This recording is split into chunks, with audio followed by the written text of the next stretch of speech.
आज big boss मराठीच्या घरामध्ये या आठवड्याचं नॉमिनेशन कार्य पार पडणार आहे आणि या टास्कमध्ये प्रत्येक सदस्याकडे एका दुसऱ्या सदस्याचा फोटो देण्यात आला आहे।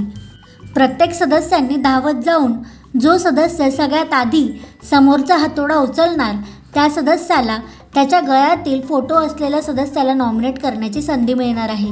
या टास्कमध्ये या आठवड्यात राखी ही वाईल्ड कार्ड सदस्य असल्यामुळे तसेच सागर हे कॅप्टन असल्यामुळे सेफ आहेत। या टास्कमध्ये रुचिताकडे आयुषचा, रोशनकडे तन्वीचा आणि प्रभूकडे रोशनचा फोटो आहे, तर करणकडे रुचिताचा, प्राजक्ताकडे दीपाली यांचा, राकेश यांच्याकडे अनुश्रीचा, दीपाली यांच्याकडे विशालचा, सचिन कुमावत यांच्याकडे प्रभूचा फोटो आहे, तर आयुषकडे राकेश बापट यांचा, विशालकडे सचिन कुमावत यांचा, तर अनुश्रीकडे प्राजक्ताचा फोटो आहे।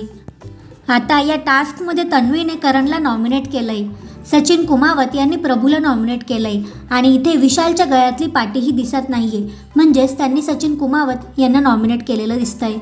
म्हणजे करण, सचिन कुमावत आणि प्रभू हे 3 सदस्य 100% नॉमिनेट झालेले आहेत। बाकीचे सदस्य आजच्या एपिसोडमध्ये कळतील।